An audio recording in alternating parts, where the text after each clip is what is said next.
I really, really want to say thank you. And I appreciate you, remind you to get involved. Feel free to move your screen around. You can drop and drag the screens or the people that have their cameras on, or on the upper right-hand corner, you can change it to a speaker view.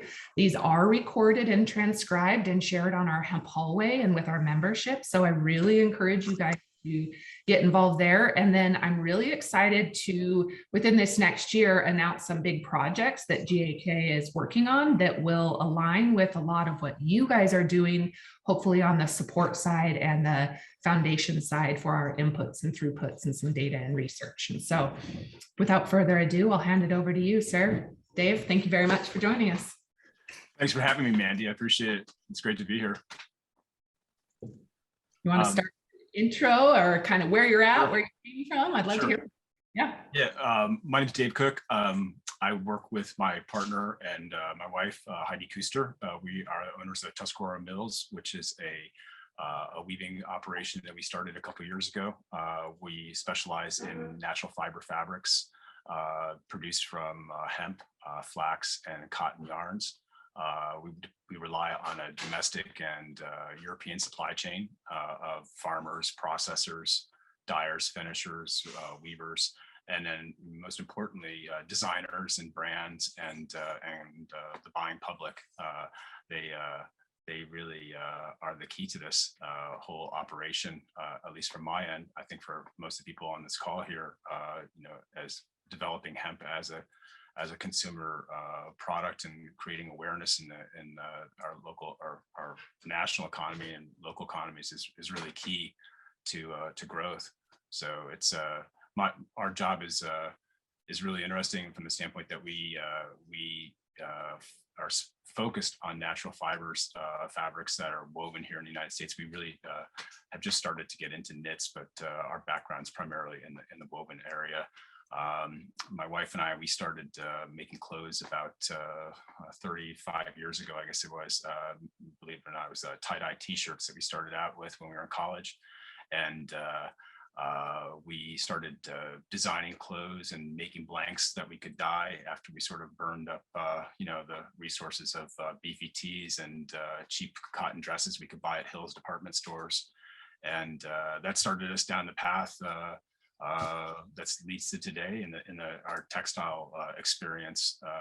We in the late 90s or late 80s, we bought fabric down in North Carolina from different mills. We would haul it up to New York and have it processed or dyed, and then over to Allentown, Pennsylvania, where we had a cut and sew operation that worked with us. And we made clothes. We did that up until about 1993, 1994. NAFTA was sort of like a cold shot.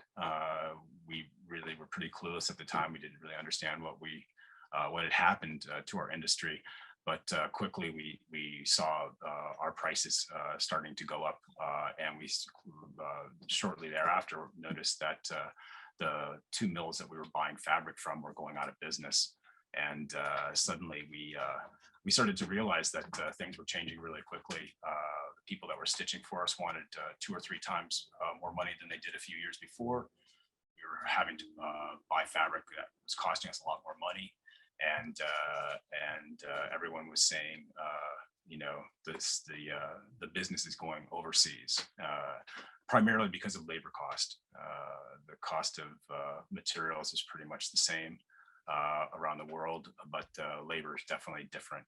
And through a friend of ours, we were fortunate enough to be invited to go to Guatemala, and we went down there in 1995 and started to basically take patterns and try to find people that could stitch for us. We had a really fascinating time down there learning about the weaving and the textile traditions of the Maya. And then we went to Thailand. We did about a year of work over there, similar type of experience. And then we had opportunity to go to India, and we went there in 1997. And that started 14, 15, 16-year odyssey of basically being able to practice our craft and learn it. I'm a dyer by trade, so that was a really fascinating experience of being able to walk into little small dry cleaning shops that used to do or did what used to happen in the United States. People would take their old clothes in and have them re-dyed in the latest fashion colors. And to watch people do that, and to go to big giant textile manufacturing facilities and see millions of yards of fabric being roller printed or solid dyed, to go around and actually go into little communities that the only sound you could hear was the din of the shuttle and the looms going back and forth, to walk down the street and see little houses with 4 or 5 looms on the first floor, the family living on the second floor, and those folks producing all these tartan plaids and fabrics that I was familiar with from different parts around the world. I didn't really grasp at that point how international the textile industry continues to be, and always really was. I live in Bedford County here. We've got a little county museum, and there's a 1750-ish calico print that was on a dress of a early pioneer girl that came from Philadelphia, and that fabric came straight from India via the British trade routes to America.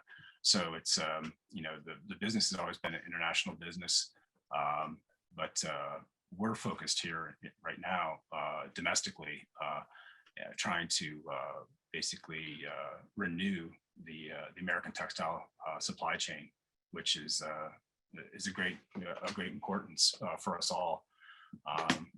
The history of textiles in the United States, and in particular in Pennsylvania, is a rich one. It provided an incredible amount of entree for immigrants and a foothold in American society. And in Pennsylvania, we have some incredible legacy brands and incredible traditions. It's fascinating to understand the history and the background of textiles in the United States, and to go around to communities, whether it's in New England or Philadelphia, Williamsport, Pennsylvania, where folks 2, 3, 4 generations down the road don't even remember or have no real recollection of how important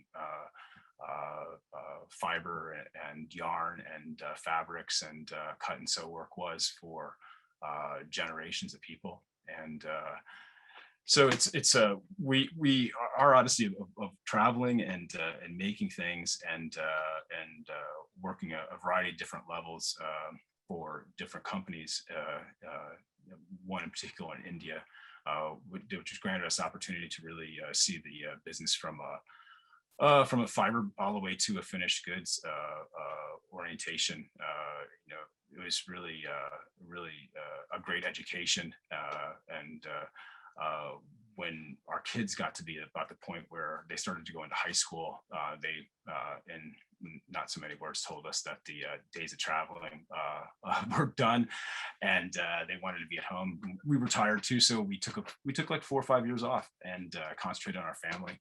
And when we got back into making clothes, or started to in 2016, 2017, Heidi and I, we decided that we wanted to work here in the United States. We didn't want to be dependent on travel, and we really wanted to see if it was actually possible to make clothing here.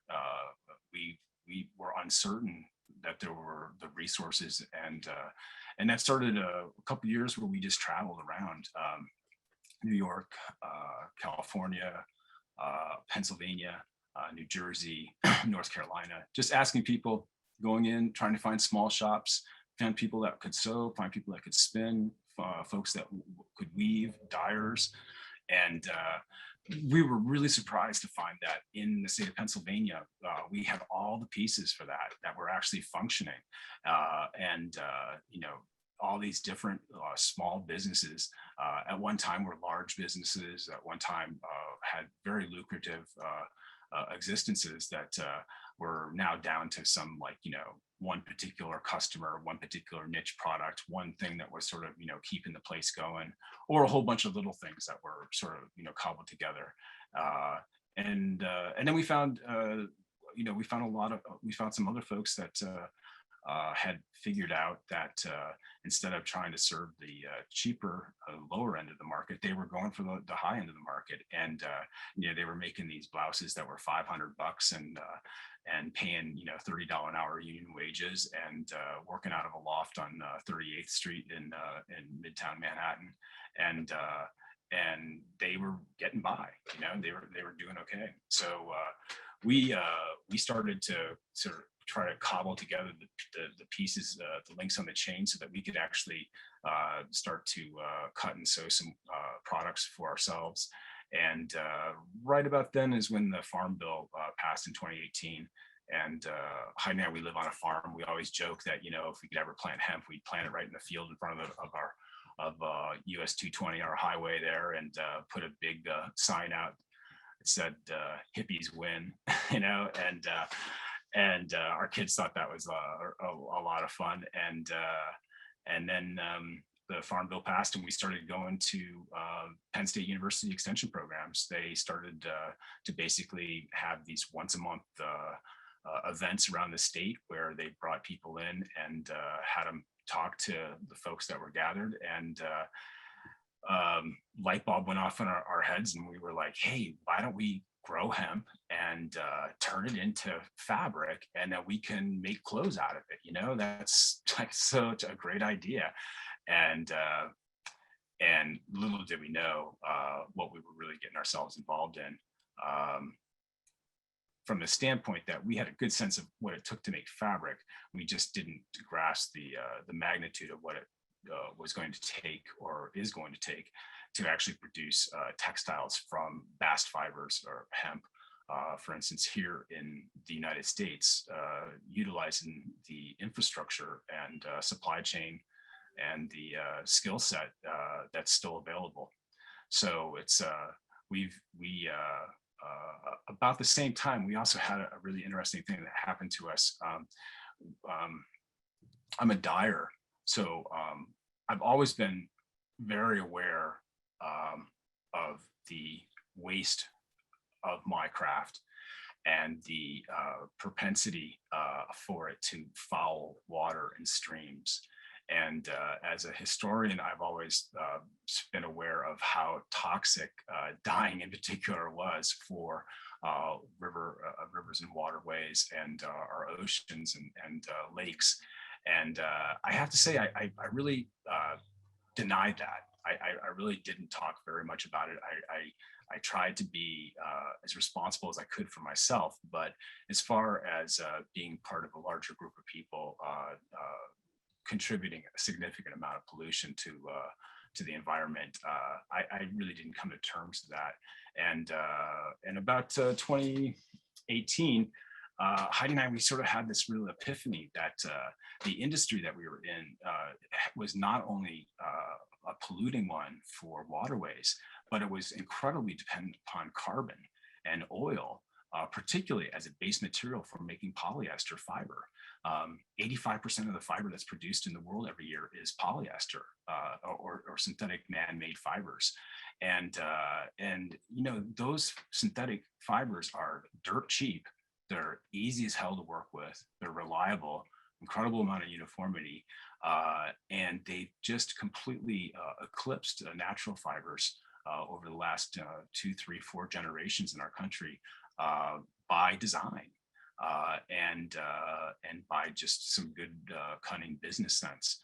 And we started to realize that, this traveling on our planes back and forth around the world, shipping raw materials from North America to India, and finished goods back to the United States, and then shipping around the country, all these different products, we started to realize, my goodness, the amount of oil that's being used here is ridiculous.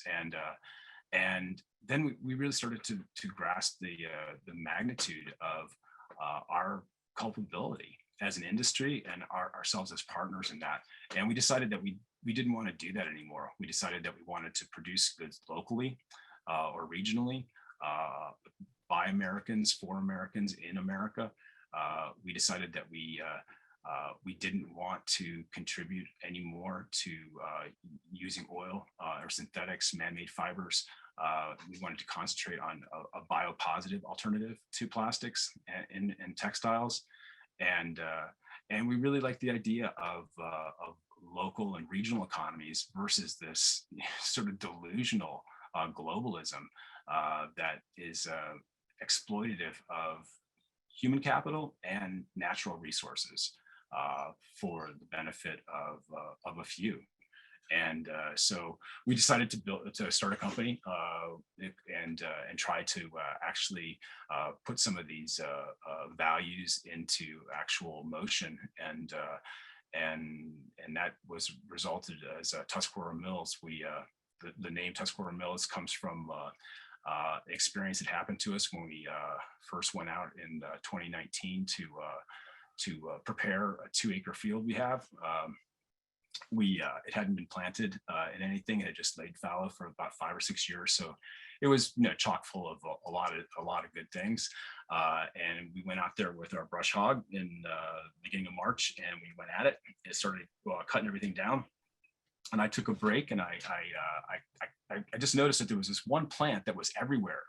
And I was out there cutting with my brush hog, and I went down and I picked it up and I started to play with it. And when the stem would break, it would have this long sort of fibrous thing. And I was like, I know what this stuff is. It's got something to it. And I went home and looked it up and realized it was dog bane. And most people are unfamiliar with dogbane, but dogbane is a bast fiber plant, and it's the traditional plant, traditional fiber used by East Coast Native Americans for thousands of years to produce textiles primarily. Hemp and would be great for cordage or for bags and things of that nature, but dogbane was used primarily for clothing, for textiles. And we thought that was really cool. And we did a little bit of research about that, and we found that the Tuscarora Indians, which was a Native American tribe based in the Carolinas, use this plant. And when the Europeans first came to the United States, they actually thought that the Tuscarora were trading with the Indians, the Eastern Indians and Asians, because they had this beautiful fabric that obviously they weren't producing themselves, but surprised that they were. And then we also found out that our farm rests on a mountain that's comprised of Tuscarora sandstone. So we thought that was a cool thing, and we thought, well, hey, there's the name of our business. So we got started doing that, and essentially today, what we work at is trying to produce apparel and apparel weight tops and bottoms, home goods, and industrial fabrics for a variety of different customers here in the United States. We like I said, we draw upon a European and American supply chain. We are fortunate to source 100% hemp yarn and 100% flax yarn from Europe that we use for different purposes. And we also source American cottons like Supima and short staple cotton, organic USDA certified American cottons, and we buy some yarns, GOTS certified yarns from abroad as well for specific customers. So right now we produce basically 5 different series of fabrics. A lot of 3.5 to 6 ounce top weight or bottom weight apparel textiles. We produce a line of denim, 33-inch selvage edge, real denim in different all cotton or different hemp blends that we produce. We have a pretty cool line of 8 to 20 ounce 60-40, 50-50 French hemp and American cotton canvas that we produce, true canvas, cannabis fabric in both plain weaves and twills, and then we have a really great collection of 100% cotton and 100% flax fabrics excuse me, that are that are beautiful. And, most people, it's one of the things that we really discovered is that when we introduce these fabrics to designers or to brands, a lot of people are really shocked to see how beautiful the fabrics are. And they'll ask repeatedly, so what kind of fiber is this? Or what kind of yarn is this made out of? And I'll say, well, that's 100% hemp, or it's 100% flax. It's a linen fabric. And they'll look at me and they'll say, so what kind of fiber is this? And I'll say, it's flax and it's hemp.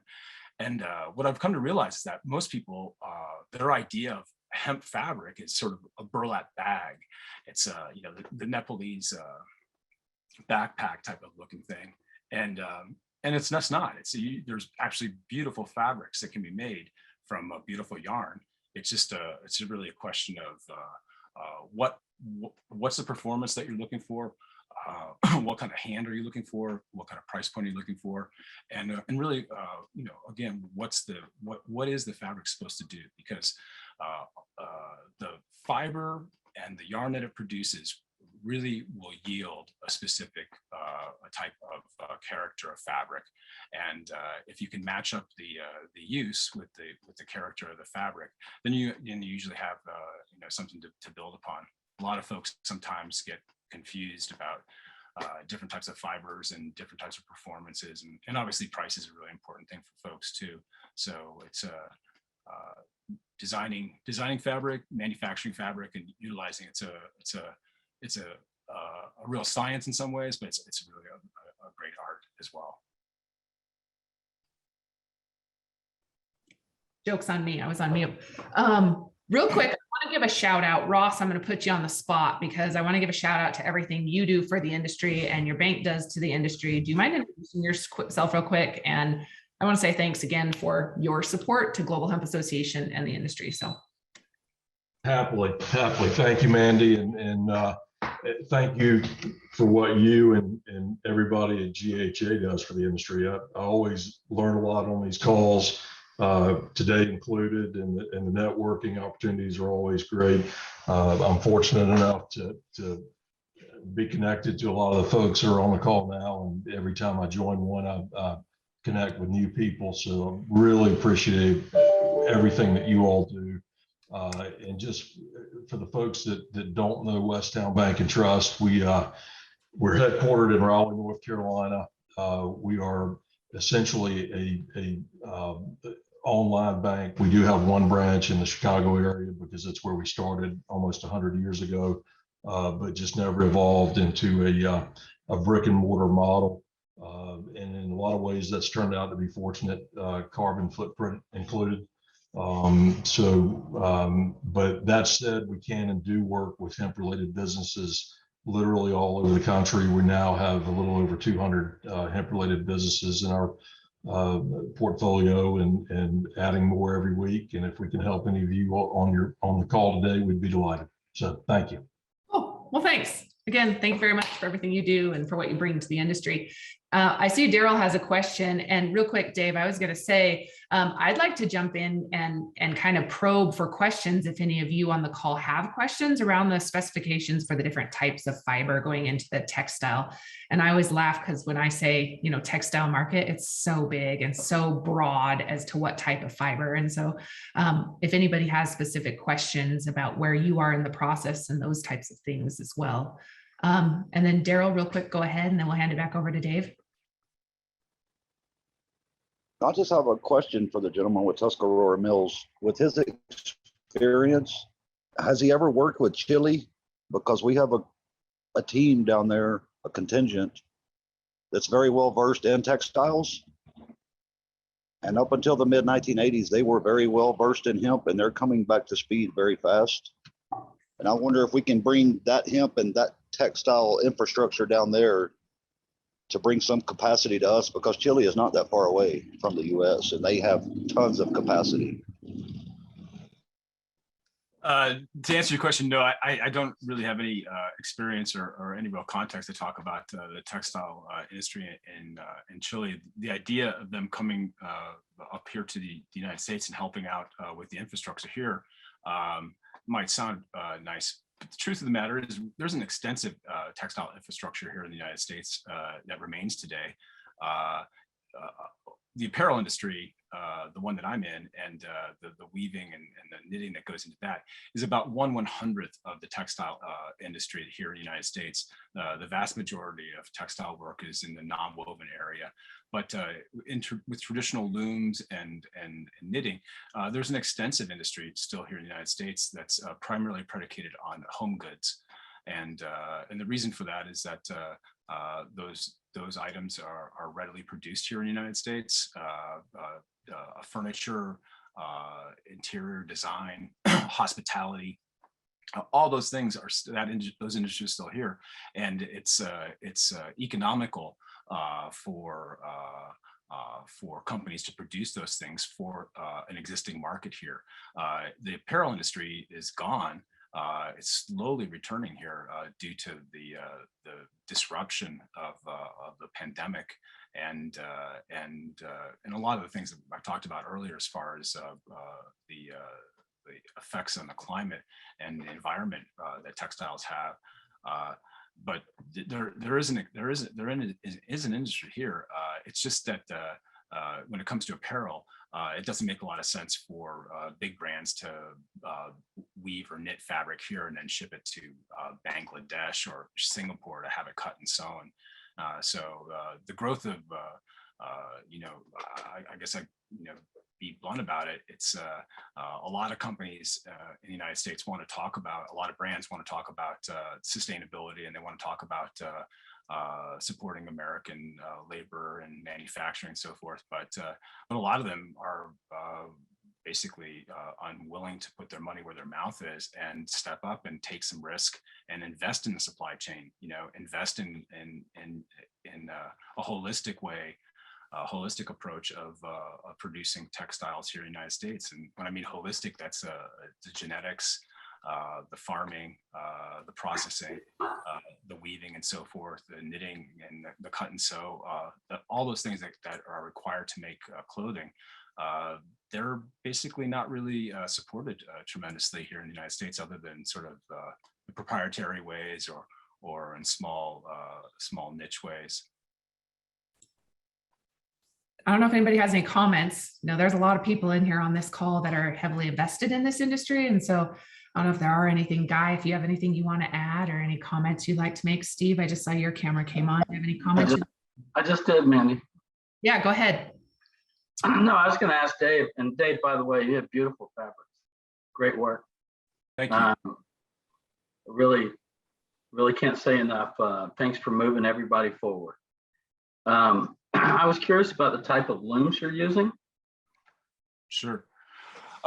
We do our denim on straight draper looms and rapier looms. We have dobby looms. We work with one particular mill. We have some of our own looms there, but for all intents and purposes, I'm what would be called a commission weaver. I'll provide the designs and the fabric, and truth be told, that's most people go around to a mill that can produce a specific product for a specific customer, unless you're fortunate enough to have those capabilities for yourself. Yeah, are your rapiers, are they Picanos? No, they're not. They're old. Okay, cool. And are you spinning too, right? No, we don't do any spinning really. We provide fiber for, again, commissions type of work that we'll do.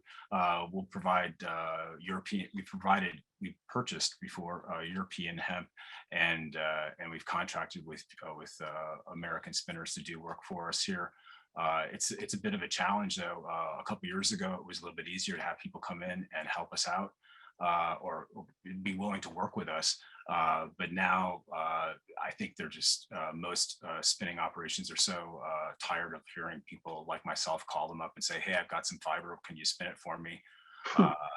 It's a challenge. The other thing about it is that spinning cellulistic fibers like flax and hemp is a lot dirtier than cotton. There's a lot more dust. There's a lot of other issues that go into that. And the biggest problem is that bast fibers are an inherently different type of fiber than short or long staple cotton. So they really don't naturally work well together.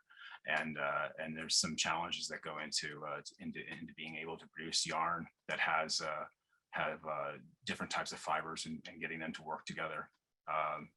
The long and the short of it is you get too much hemp into a cotton piece of yarn and it has a tendency to fall out. Yeah, tell me about it.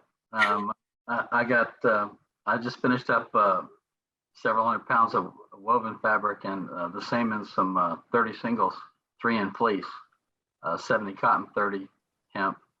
And I got to say, everybody within my whole contribution chain was fantastic. And there were a lot of people that were not just professionally good at it, but somewhat passionately enmeshed within making this happen. At the same time, it's kind of hard to find somebody in a mill nowadays who actually carries a screwdriver around and knows where to use it and how to use it.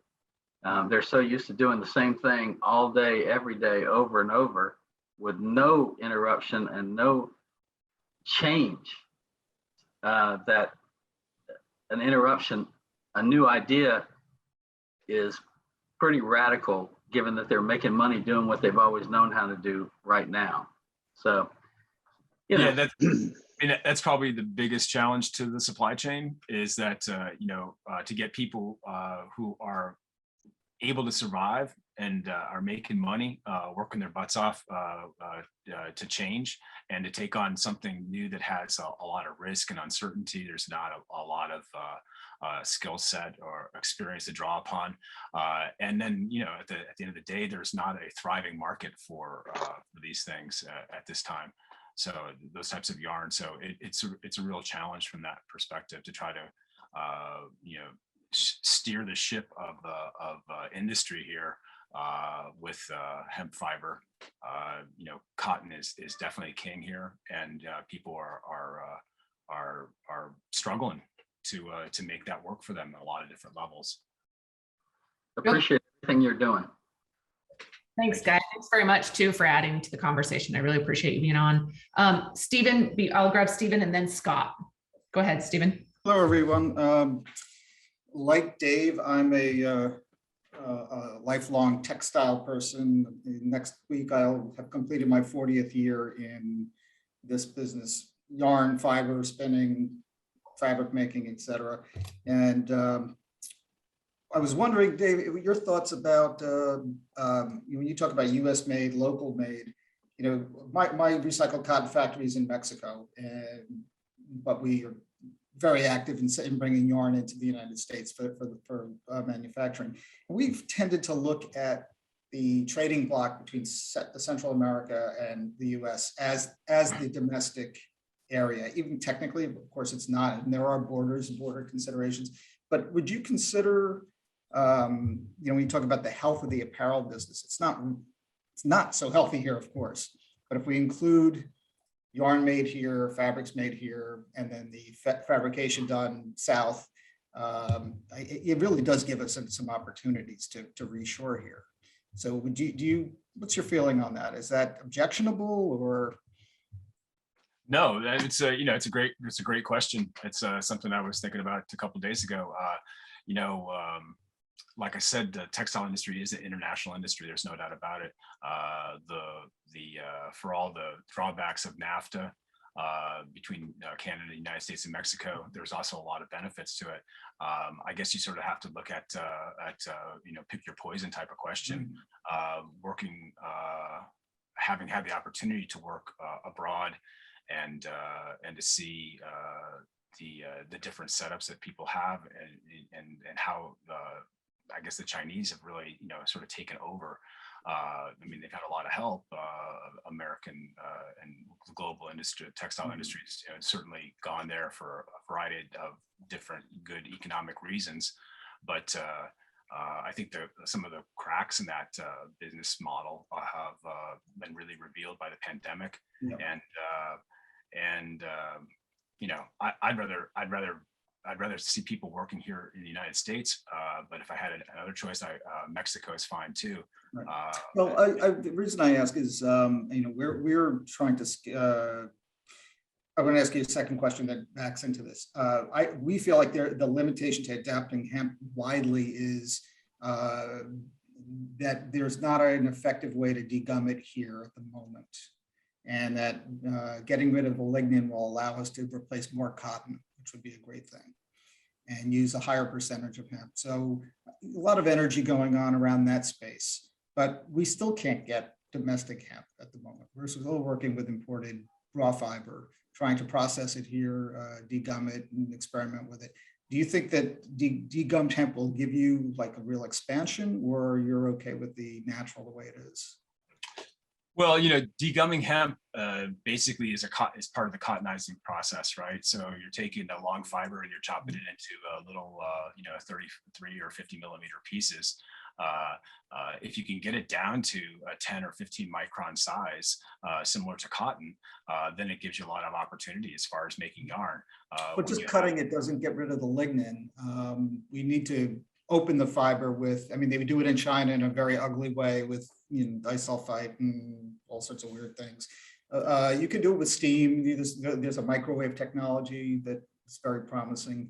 But in the degummed cottonized fiber, it's an amazing product.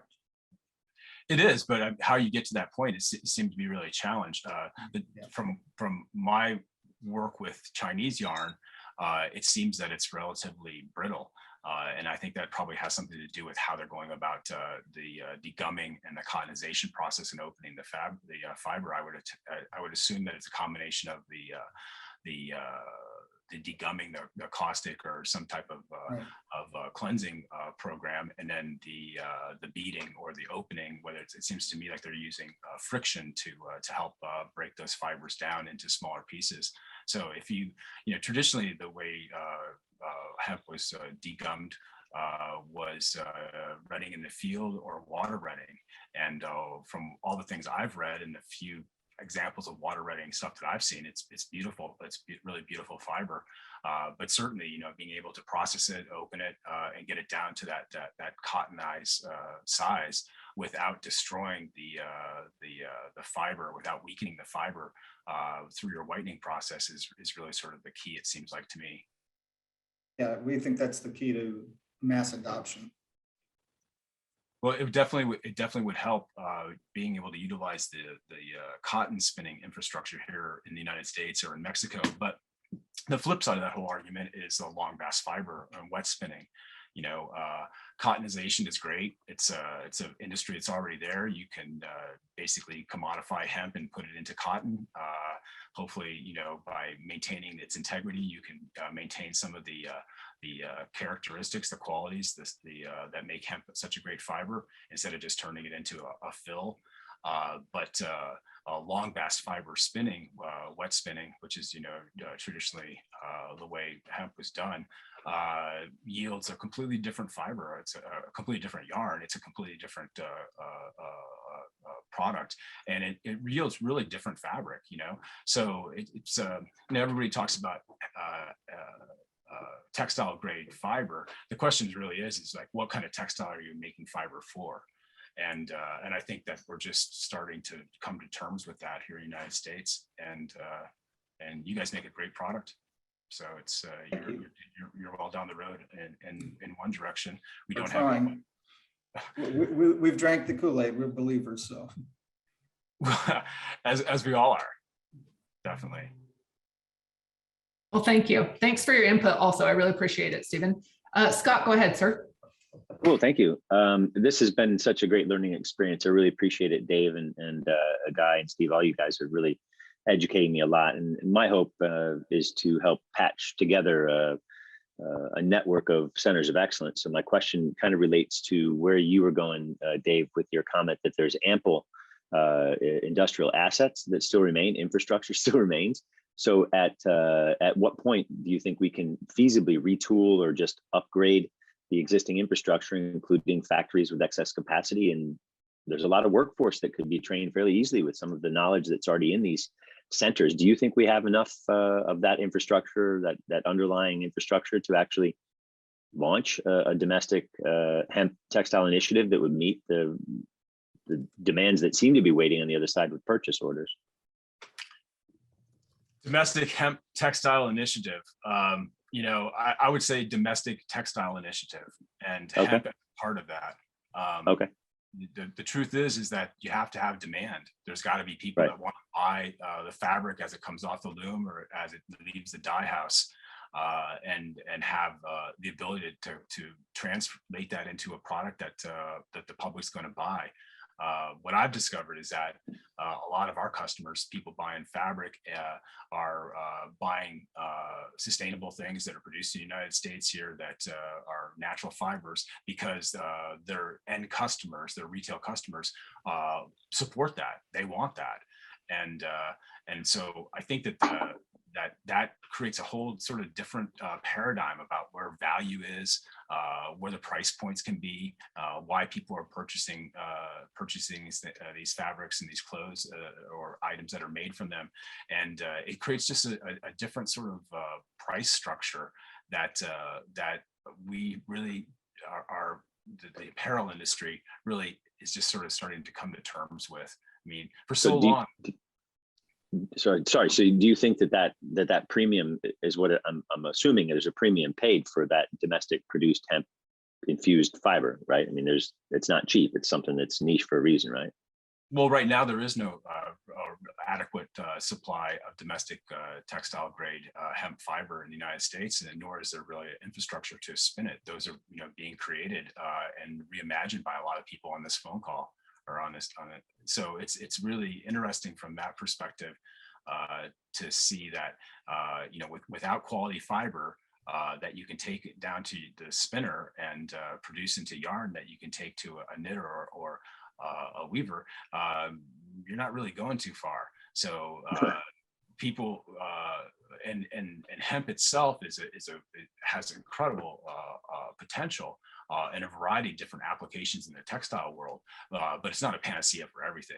We're just not Right. going to give up cotton and go into just straight hemp or flax. And flax is another bast fiber that really sort of doesn't get very much attention, but I think it has a really significant future in the United States from a raw material standpoint, and also from a yarn and textile standpoint. So to me, the key to sort of reviving, developing the infrastructure is the consumer, is really creating some type of consumer demand. So it's we're sort of stuck between the chicken and the egg here situation, but things are moving quickly. I mean, a lot quicker than I could ever have imagined.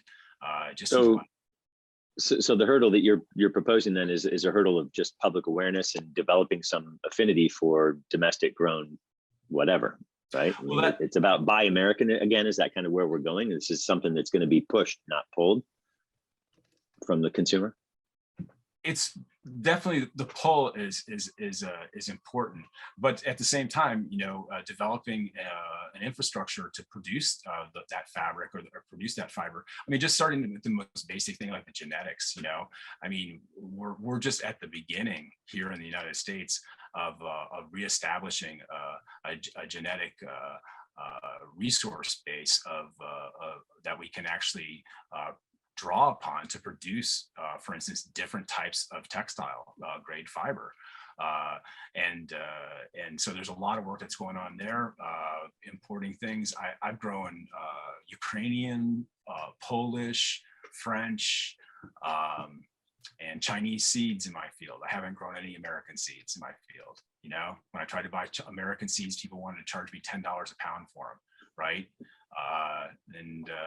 That's very important because the seeds I have out in my field right now that I just started harvesting, those in 4 or 5 years will be American seeds, even though they came from somewhere else, right? They'll be slowly acclimated to my soil, to my climate here in Pennsylvania, and hopefully there'll be good quality textile things that will be grown for textile purposes and processed for textile purposes, and ultimately turned into a specific type of yarn and fabric. So it's a lot of different little products come from a lot of different types of genetics and are grown in a lot of different type of ways. Specific products go all the way back to genes and start growing and processing it all the way through to get back to that end product in specific ways. It's not a one size fits all program from my perspective. Thank you. And another thing is that, it's the few programs I've seen that have been successful, for instance, like in the woven, non-woven area, it's the folks that are succeeding, that have good products that are in the marketplace filling demand with a supply chain that's able to produce the amount of product necessary, are folks that have taken a real holistic approach to this. They've stepped back and they said, okay, we have all these links on this chain, and we need them all to work together, and they all need to be pulling at once towards some degree of success. And to do that really requires a real commitment, and it takes time. And that's something that, not everybody has.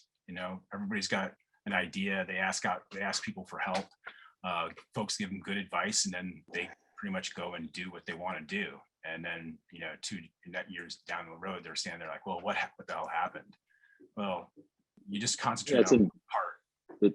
It's often the investors that are the ones that are pressing you for, realizing their return on investment more quickly than perhaps the market, pressures wouldn't allow it to grow on its own organically. So we're just so you know, I run a nonprofit that has a new economic paradigm that involves the installation of local community currencies on a state-by-state basis. So we're proposing that we flood these districts that need regeneration of industry with capital that they can use for goods and services made and provided locally. So that's kind of the context of a lot of my questions, goes to what is the hurdle that we face immediately? If it's only capital and we can start to spawn these little businesses to participate with yours and start to build niche or geographic, new textile centers of excellence, that would be my goal. So if anyone's interested in that discussion, happy to have it offline. Yeah, it seems like, so I live here in Bedford Valley, Pennsylvania, in Bedford County. I live in a valley. It's 30 miles long. It's about 2 miles wide, right? There's two ways out, north and south. Okay. Mm-hmm. And, from an agricultural standpoint, it's a great place to grow a specific crop. You don't have to worry about a lot of cross-pollination. There's not too many farmers in my valley. And it seems to me like it would be an ideal place to develop a textile grade hemp variety that could be processed, up the road here for either a specific customer on a contractual basis, or some type of grading system similar to cotton or other textile or other fibers, and sold as a commodity in the marketplace. So this idea of nationwide things, it might come about over time, but it seems that this sort of idea of targeted variety, grown specific ways, processed in specific manners for a specific customer and use product, that seems to be sort of a model that appeals to me, at least from my perspective, but it also seems to be something that might work for a lot of other customers, a lot of other markets. Awesome. Okay, we'll skip through this real quick because I know we're coming up on an hour, and I really, really appreciate this. There's been tons of good information. So thank you very much for everybody that's chiming in. But Joe, go ahead, and then Ron. I'm using a textile manufacturing methodology of electrospinning, but I'm using it in a much different way, and I'm looking for advice. I'm making human skin from electrospun soy protein, and we have already published The Science of Healing Without a Scar and intact hair follicles and sweat glands. My second product is going to be a hemp and soy skin, because hemp fibers are 99% bactericidal. So to truncate this whole conversation, I am looking for someone to help guide me to a partner for industrial quantity electrospinning. Let's talk about patient demand. 60% of who we are is skin, and not one of us gets through life without damaging it. So it's a $78 billion market in wounds, burns, dermatology, and surgery. And I'm making skin from a textile manufacturing methodology of electrospinning. I will be incorporating hemp. A second product is a liquid sprayable skin. I'm looking for partners, advisors. I'm looking for an investor. The first skin is in front of the FDA now. The hemp and soy I've been researching for about 9 months. And the partner I thought was a partner picked up their equipment and moved it to Greensboro, North Carolina in the middle of the night and stopped answering the phone.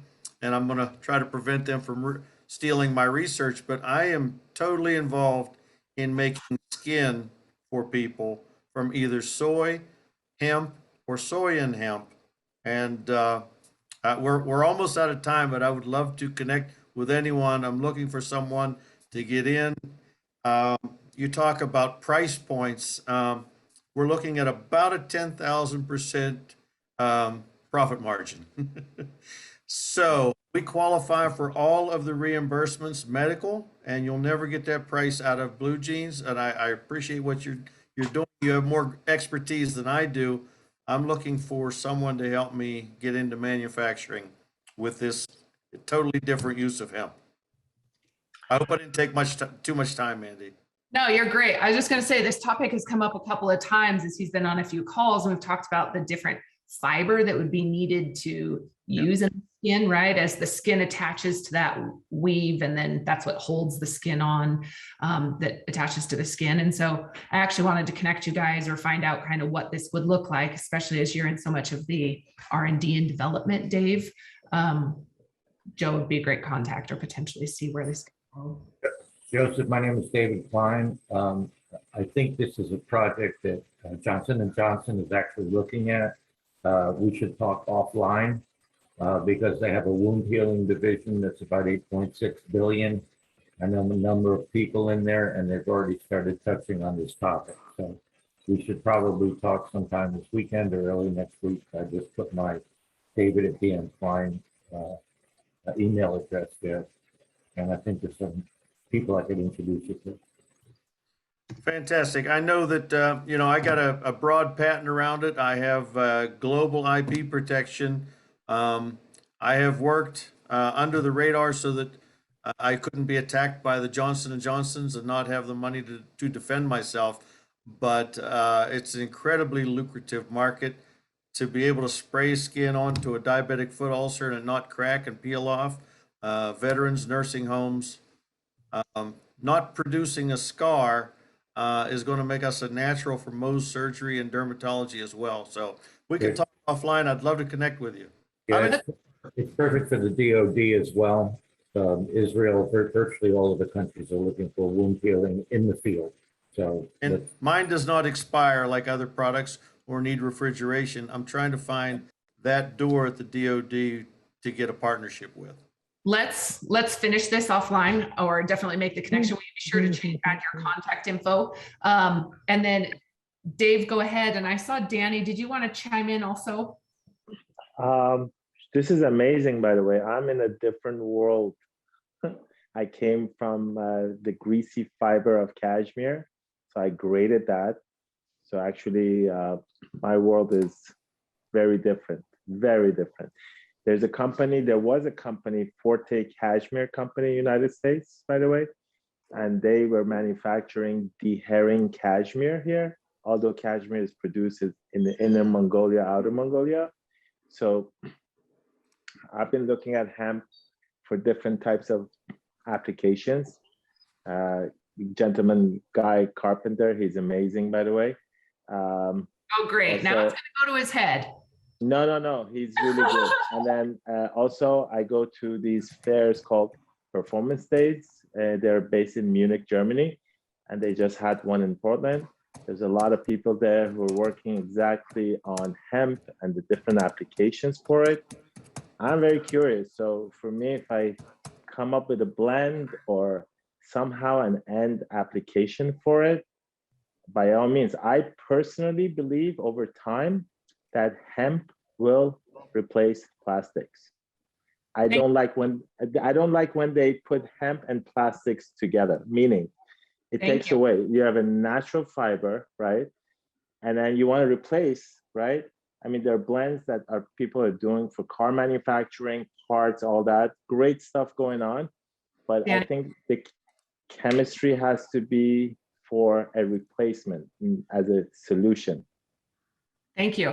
I really appreciate your guys' feedback. I really want to get through all of these as we're cutting up on our hour. Ron, I know you had a couple of questions real quick, and I saw your comment about the campaign. I'd really like to connect with you also, but go ahead, Ron. And then there was one other hand raised just now. I'm sorry if I missed you, but go ahead, Ron. Oh, Drew, perfect. As soon as Ron's done, go ahead, Drew. I'll save everyone time. I put my message in the chat, but I really appreciate what Mandi and Joanna is doing with the associate or with the organization. And as someone who's a marketer, I definitely think there needs to be more unified efforts, and just so that everybody's on the same page and we have some sort of concise, compelling message to put out there, because there is a much younger generation and demographic that is starving for this kind of thing and wants to consume this type of thing. It just needs to be put in a message and build awareness. We need a Netflix documentary. I would love to help connect and work on something that the association is really passionate about, is building that consumer demand. This is Norm we work on regularly.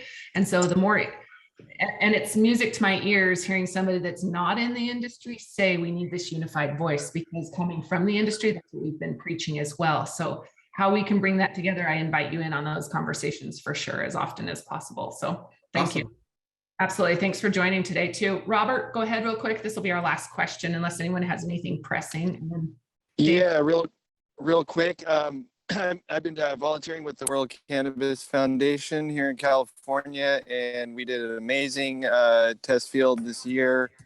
We have some seed that we would like to be grown out for more seed. So anyone that's interested in either donating or collaborating on a seed production project here, so that we can get more seed to plant this coming season. And that's it. Thank you so much for everything. I am learning every time I come on here. Thank you so much, Mandi. Absolutely. Tony's actually going to be out here this weekend, and so I'm going to meet him face to face. So I'm really excited about that. And for anybody else that travels to Salt Lake, that's where I'm at. I would love to meet you. But Drew, last question. Go ahead, sir. I'd love to hear from you. Cool. Yeah, I just wanted to bring it back to Dave. Dave, what was the name of your company back in the 90s? Mythos Made, MYTHOSMADE. Okay. So similarly, I was involved back in the industry then, and here we are back again at it. So full circle, I mean, you getting back into the industry, what do you foresee as the path forward? I mean, can you just not shake the hemp bug, or do you see a path forward? What's kind of the vision from a realistic perspective? And I'm also curious offline, I want to connect with you. So if you could put in your contact information regarding the genetics that you have grown, I'm curious to get your feedback on what you see, how they performed, lessons learned, et cetera. Thank you. The path forward. Well, if you would ask me that question 3 years ago, I would have probably said there really isn't too much of a path forward. But the pandemic has completely upended everything when it comes to textiles. It's gone. It's questioned the entire business model of almost every brand. Every designer that I know, people sitting on inventory, uncertain of who their customers are, how they're going to get to them, how they're going to sell the product, where they're sourcing their materials, where they're doing their cut and sew work. Do I produce a whole line traditionally and try to go out and sell it? Do I produce individual products to people that are measured online? And so there's just, it's a fascinating time. The whole issue of sustainability too is just front and center. I mean, everybody understands that if our society is to cut our use of oil by 50% in the next 20 years in the textile industry, it's obvious where this is going to come from. It's going to come from the fiber, the oil-based polyester fiber that's dominates, and these global supply chains that move products all around the world. And so exploiting labor, going where the cheapest people are, or the cheapest hourly wage is, and so forth. I mean, I'll just tell you a quick story. When I first started working in India in the mid 90s, I worked in Rajasthan, and the women that sewed buttons and tags made $1 or $2 a day, and the men that tailors that sewed, they were mostly men, would get paid $3 or $4 a day. After 20 years of working there, those wages had gone up 2,000%. And on top of that, the textile, the export industry, especially particularly in India, is pretty much shut down now, because all of the people that I worked with 20 years ago, all in their 40s and 50s, their kids didn't go into the sewing business. They went into retail or tech or an expanding economy, and so it's it's going to be really interesting to see how American brands and the American consumers sort of put the pieces back together here and figure out how people can create clothing that's has value to it, that lasts. Value comes straight from the materials you put into it and the care and the craftsmanship that you use in creating that. And you can make things that last and charge people a little bit more money, or you can continue to make things that are dirt cheap and fall apart after a few months or a year or two of wear. And to me, it's depends on how value is looked at. If people value the planet as a biosphere that supports human beings, then you should probably stop looking at oil and polyester as this wonder thing and realize how toxic it really is and what the hell it's done to our civilization in the last 170 years, where it's been at the forefront of a real transformation away from nature and away from natural systems towards synthetic man-made ones that really are, at the end of the day, only benefiting a handful of people. And that's from a pure economical standpoint. Awesome. Thank you. I just found your business card I got from Southern Hemp Expo, so I'll get in touch with you on the genetics part. Please do. Appreciate the comments. Just a note of warning on the really well crafted, really well made products. My suits from the 80s and 90s are still in the closet with the giant lapel, and they've held up really well, but I can't wear them anywhere. Not that I would wear a suit anymore anyway. But I think that's by design. But everything that's old is new again at some point. So hold on to them there. Yeah, maybe my nephews will put that on. Okay, well, this has been awesome today. I really, really appreciate it. Dave, one more time, how do people get in touch with you? Who are you really looking to connect with to help in your project? And what can we as an organization or as a network do to support your growth and support what you're doing for us? Thank you for the question. Yeah, you can reach us at Tuscarora Mills. It's Tusca Mills, TUSCA-MILLS @gmail.com, or TuscaroraMills.com is our website. My phone number is 814-285-8595. Feel free to give me a call anytime. Connections is really the main thing I'm looking for. Every time I meet a new person and have an opportunity to talk about textiles or hemp, it's always a great experience. I particularly like designing fabrics for people. I have a lot of customers that come to me and ask for a specific type of performance or price or hand, and we go after trying to make those for them. Sometimes those things don't work out. A lot of times they don't work out, but inevitably, at least from a customer standpoint, but inevitably they work out for me because it gives me a new experience with a new aspect of producing fabric and working with the supply chain. And I guess the biggest thing I would say is that I don't operate alone, and most of the people in our industry are entirely dependent upon people upstream and downstream. And so that awareness, those connections, and the ability to work together and collaborate and and strive to renew the apparel and textile and home goods industry in the United States, I think is a really important thing, and I'm committed to that. Awesome. Thank you very, very much for everything. And thank you everybody else for all of your comments and everything that you've done. Joanne, do you have anything that you want to add real quick before we close up or sign off? I'm not sure if everybody saw the comment I made, but we are running a 20% off discount on annual memberships through the end of the year. So if anybody is interested in taking advantage, feel free to reach out to me. Awesome. And then I saw Michelle, I think she's probably at work. I have to give her a shout out. She's also on our team. She also has another job. And so I just want to let her know that she's seen and heard and very much appreciated. And so same thing, if you have questions for any of us, don't hesitate to reach out. But thank you very, very much. I'm excited to continue this. We do not have any more of these meetings scheduled over the holiday break. And I have a little bit of excitement for that because it's a nice break. But really, we're going to be diving into the foundation of the association and our plans for the next year and some of the projects that we have planned. And so don't hesitate to reach out. We're still working. We won't be seeing each other face to face here. And then we start up in full force with 8 to 12 meetings again in January and then going live.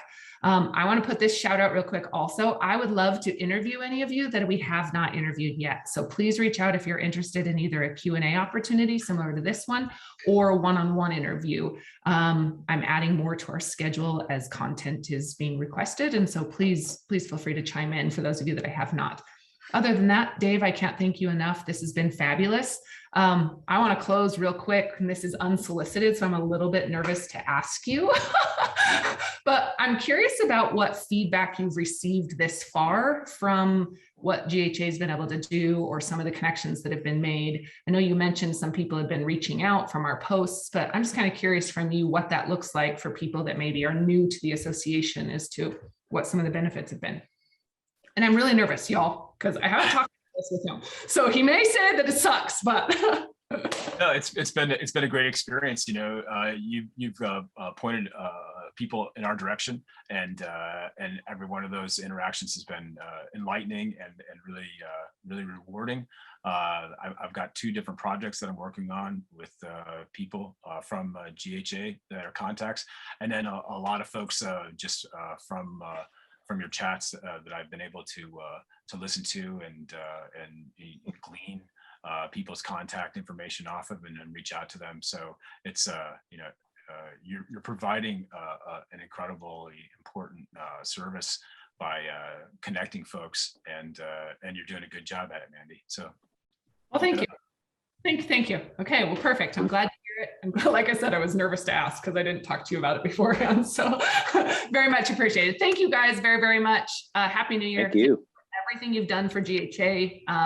We're at 250 members. We're closing about a membership a day, which is really nice. And so it's excellent. It's growing fast. So I'm excited about it. Thank you again very much to everybody. So happy holidays to you. Thanks, Scott. Thanks. Thanks, Mandi. Bye, guys. Thank you. Thank you. Thanks, Mandi. Happy. Merry Christmas, Mandi. Thank you. Thanks, Daryl. I really appreciate Happy you. holidays, everybody. Thanks, Ross. We'll see you next Bye, year. everyone. Thanks, Mandi. Merry Christmas, Mandi. Thanks, everybody. Thanks, John. I miss you. We'll see you soon. See you soon. Bye-bye.